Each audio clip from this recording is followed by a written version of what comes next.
Since 1983, FAME has helped business and education work for Maine.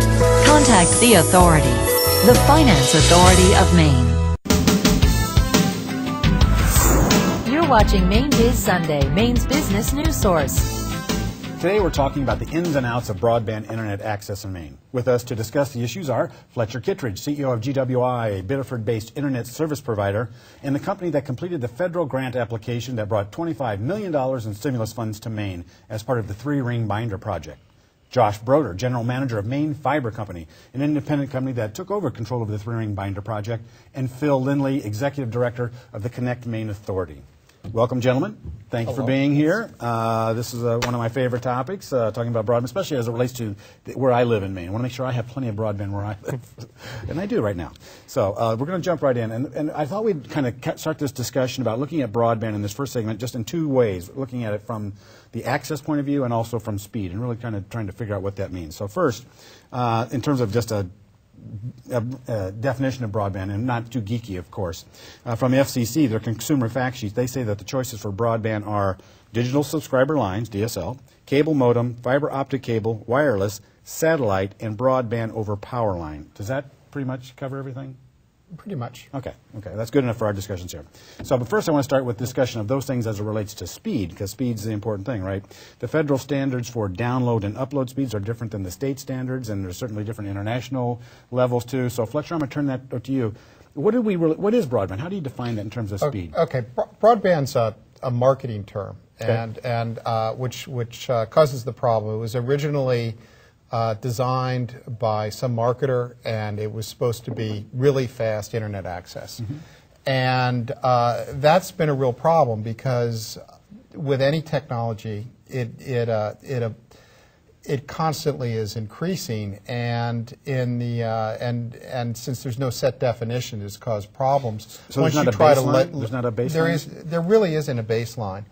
And so, for example, as you mentioned, there are differences between what's in the U.S. and in other countries, and in fact, the U.S. is generally rated about 21st in the world, low down in developed countries for access, and 25th for speed. And when it comes to speed, on top of that, Maine is rated around 43rd in the nation for speeds. Why are there? First of all, why are we 21st? As you said yeah.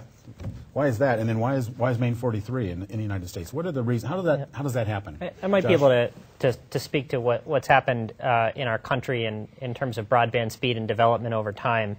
The United States was really the cradle of the internet, right? And so we should be number one. Well, you would think so, yeah. And Fletcher can tell you a little bit about some of the early development of the internet, particularly in New England. But one of the challenging things about broadband is that in many communities it's delivered over the telephone network. And in the United States, we've been very aggressive about building out the telephone network in the early days, and in some areas even to present with public funds. And like many legacy networks, whether it's in broadband or in other areas of the economy, we're encumbered by what we have and what we've invested in. So in many countries that didn't have as early investment in robust telecommunications all across, they were able to skip that stage. They were able to skip the stage and go directly with direct investment into modern infrastructure. So and with all that investment in telephone, really, that telephone infrastructure, we get committed to that, and the politics get involved in that as well, do they? I would say we face two challenges. The first is the stranded cost in the physical infrastructure that's been deployed, and also the regulatory infrastructure that overlays the use and management and development of those facilities. All right, that explains one part of it. Phil, what about the difference in states? Why are we so much different than other states? And who are the other 7 below us? Gosh. Yeah, go ahead. Well, it's based on political policies and funding. I mean, it always comes down to funding. Okay. Maine started what I worked for, the ConnectME Authority, in 2006, and provided some modest funding to do independent funding of broadband. As Josh says, since broadband is not a regulated service, it's not a subsidized service, and so all of the federal and state subsidies go to the copper-based system. Other states have decided that they've put more money into building out a broadband system. Vermont, for instance, the Vermont Telecommunications Authority had some bonding authority, and they got more aggressive in building out their systems. Can I interject here? Absolutely. There are a couple of truths that are inconvenient but really ought to be pointed out. First of all, in the U.S., broadband is, as you said, based on private investment. Well, the incumbent carrier for most of Maine was Verizon, and Verizon looked at things and decided that they would be best off under the current regulatory regime in getting rid of rural states, selling them off and taking the money, which in fact and building real broadband, in urban states. Phil referred to copper-based networks, and why that's important is that modern, fast, really fast broadband networks are fiber-based. So what Verizon did is, and they were very explicit about this, they told their investors, they filed with the FCC. It's a good business model. I would have sold it off too. Yeah, they sold off Maine, New invest in Hampshire, and rural Vermont, states? Right. and used the money to build fiber networks in more urban states.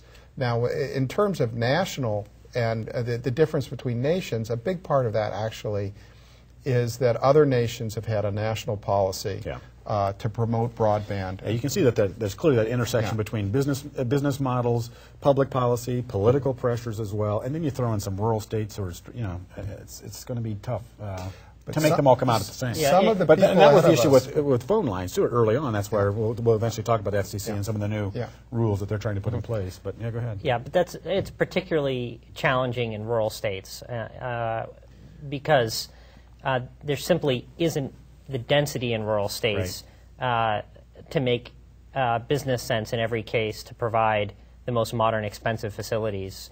So it'll always have to be subsidized? Just like phone lines for rural? That's a great question. I think it's fair to say that the more rural the area, the more likely the need for subsidy longer.